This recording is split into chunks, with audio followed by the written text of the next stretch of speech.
My name is Ankit. I am from Allbiolect. So today I am back with a new video where I will be talking about your brain and how your brain can act as a time machine. Okay. So basically, first you have to know that what is this time machine do. So this time machine helps you in something that is known as time traveling. You guys are familiar with time traveling, that how it happens, what it does. But how this time traveling came into perspective, let's get into that first. Okay, so that came into existence after something known as special theory of relativity. So let's get a bit into special theory of relativity. So according to this special theory of relativity, what it says is that, so suppose I have established a pulsating light source which is going from one point to the other. Okay, and suppose it has started from a distance known as d0 and it is continuing to a distance d infinity.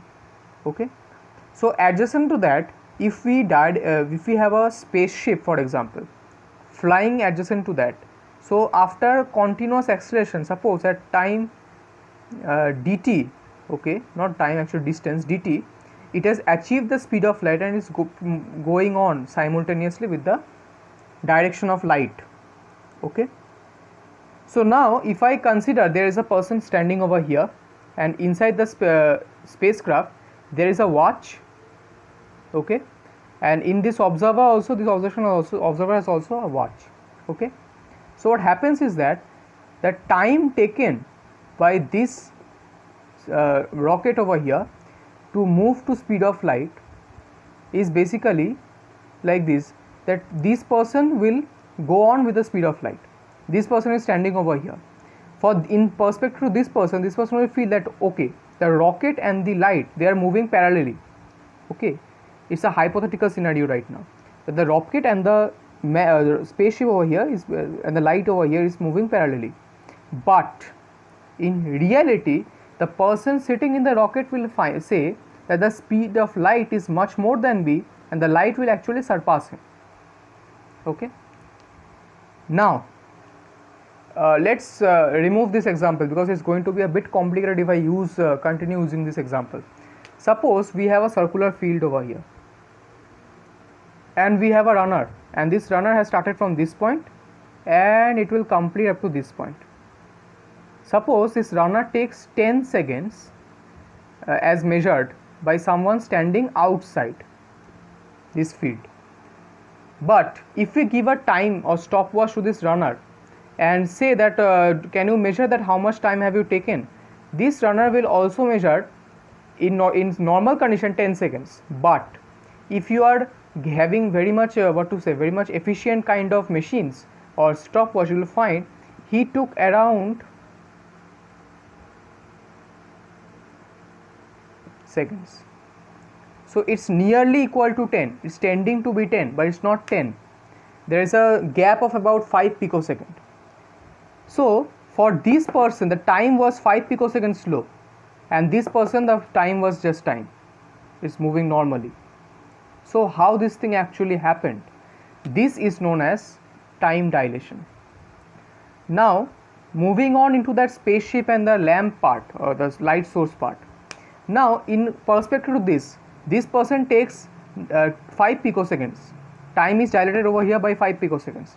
Now if you consider speed of light and the speed of the rocket and the time, if that person is traveling for suppose 2 or 3 days, it will be like around 49 years in Earth. So that person, when it stops and returns back, he will be able to see the future, although his age will be his his current age, what he had already, plus the number of days he traveled in using that rocket. So basically he will be able to see the time in future. But in our brain, and also these things are theoretical in physics, but our brain has got even better concept. So before going to our brain, just for your information, the time dilation can be measured, and this is the equation for time dilation measurement. It's known as the gamma factor equation, and this can be further written as root over of 1 minus beta square. Okay, where this t over here is a time that is measured by the sprinter or the runner, or in case of light the rocket, and the beta over here is the speed of light of the runner or the sprinter by the speed of light. Okay, and this can be used for measuring the time dilation. Okay, just for in case you are calculating using this equation, just I will say one thing, that if you are considering the runner case, then you for t0 you take this thing, t square minus t0 square, and for case of and just have to remember that why I have written this, it is because t plus t0 in real life cases is nearly tending to 2t. Okay, so I can explain this thing if you want, but it is basically a biology channel, so I will just skip it right now. So how this time and time traveling thing helps us in case of biology, let's get into that. After years of research and even experiments, scientists have found that our brain can portray what happened in the past and project a mental picture of the incidents, and also it helps us notice that what happens in the future based on our past experiences. So the part of the brain that helps you create this mental projection is known as the hippocampus or the hippocampal region. So hippocampus is basically a seahorse shaped brain structure located deep inside the brain's medial temporal lobe, and this evidence about the mentally visiting the past was first noted when the people with something known as the anterograde amnesia. So anterograde amnesia, the people having this anterograde amnesia, they face forgetful memories. Okay, so they forget whatever they went through in the past. Okay, it's a bad disease basically. So these patients forget their past, but isn't it also called remembering past events? Isn't it a memory function? So these people have forgot their past. Okay, so isn't that their memory have been cleared off? But no. Have you ever thought that if you are, suppose you are traveling through one road every day, suppose you are going to office, so you take usually this road, for example, you take this road, you know that how many sub parts it is divided in, suppose. So suppose if you are sleeping or you are resting somewhere, you can actually mentally visit this place. You can think that how this I used to walk through this, here comes the first subdivision where I don't usually visit, the second division I don't usually visit, and over the here third division where my suppose office is located. Okay, so you can mentally visit those places, and that's called mental projection. And that mental projection is happening from your past because currently you are resting, so you are visiting your past where you have already walked through this road to reach your office, for example, and that's called mental projection of the past. So this kind of events also has got a name, scientific name, and that is called MTT or mental time travel. You can Google it if you want. I am giving a basic about this thing, so you can Google it, it will also improve your knowledge. So it's also known as a mental time travel. Okay, it's a branch of science where it deals with the reliving of past events, like the time you last visited the mountains or the moment you first kissed. These moments can be relived again and again by traveling backward in time mentally. Also, it is supported by exclusive fluorescence magnetic resonance imaging data, fMRI data. Okay, what happens is that in this kind of fMRI we have found that we actually found brains neural signals in the hippocampal region, but only in the hippocampal region. No, we have also got signals in the medial prefrontal cortex, okay, MPFC. We also have got the retrospinal cortex, or I can call it RC. Okay, we also have got it in the MTL or the medial temporal lobe, this kind of signals. We have also obtained signals from the lateral parietal cortex or the LPC, and we also have this kind of similar thing in the lateral temporal cortex. So this all suggests that brain images or neural activities in this region suggests that there is activation of these parts whenever you are traveling backward in time mentally. But how does it help in future prediction, right? Let's see. So before seeing that, let's note this, that certain regions in the hippocampus is also called the place cells. They are simply named place cells. Now why they are named place cells? They are named place cells because they are helping you to remember and memorize places, literally. Okay, so suppose you are roaming around in the road. Okay, so these places are like record button. It is recording the roads you are visiting and what part of the road you are currently treading into. And when you are resting and when you are trying to recall, like the office example I have given you, basically these places show a very high spike in the neural activity, and thus it helps you relive those moments where you actually walk through that path to get into your office or college or any other location you choose.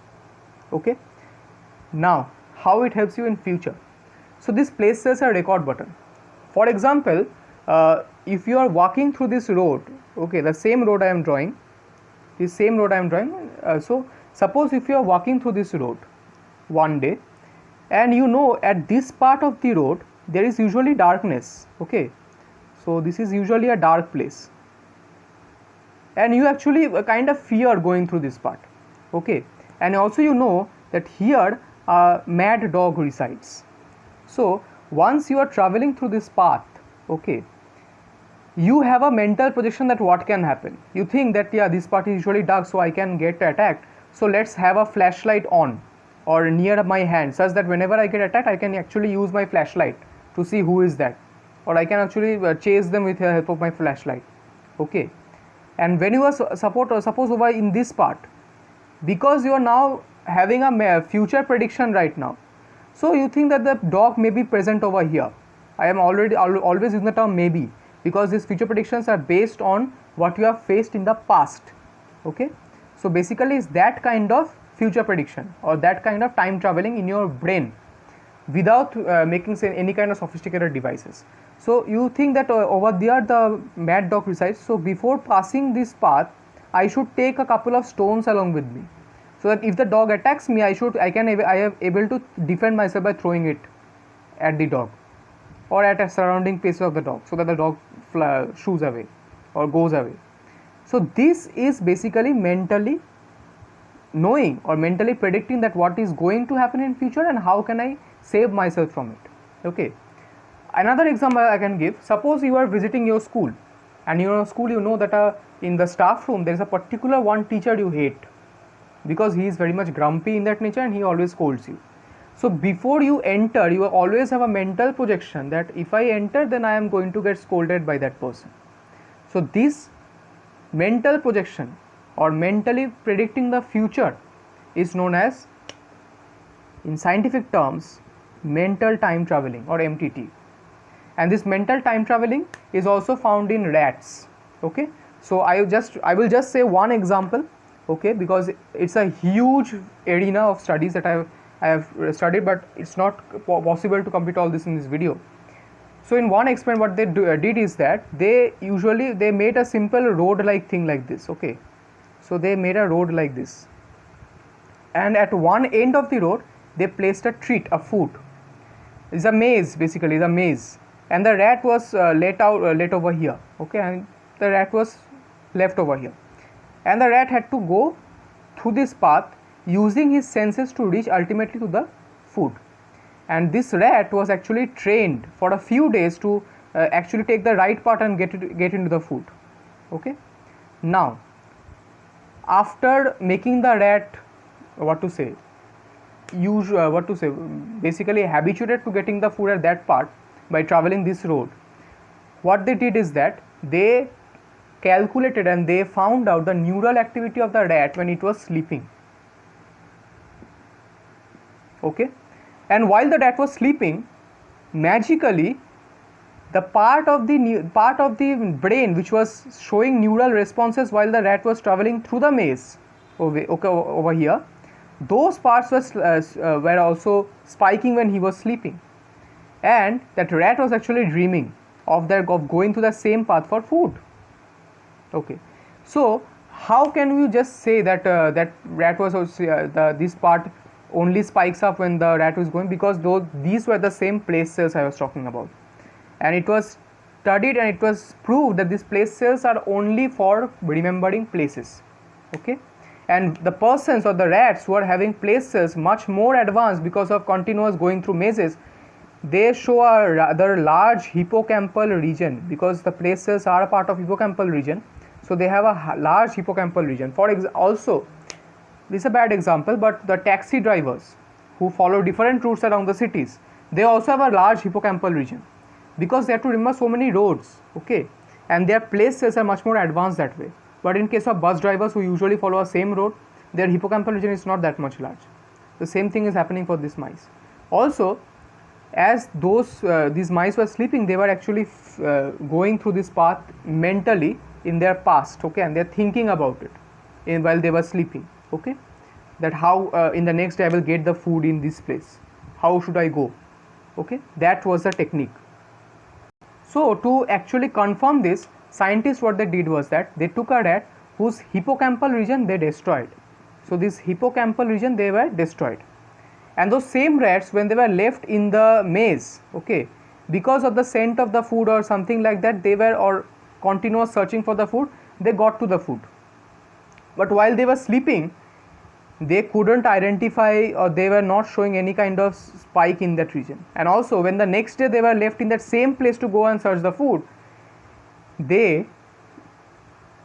although the food was kept in the same path where it was kept the previous day, the rats couldn't find out the food. That suggested that hippocampal region actually helps you in traveling your near future or your near past, or in some cases if you are having something known as a episodic memory, your far past. So there is a term called episodic memory also, where you are specialized to keep certain things in your mind, okay. So this is how it works. So if you like this video, then please support my channel because I need your support.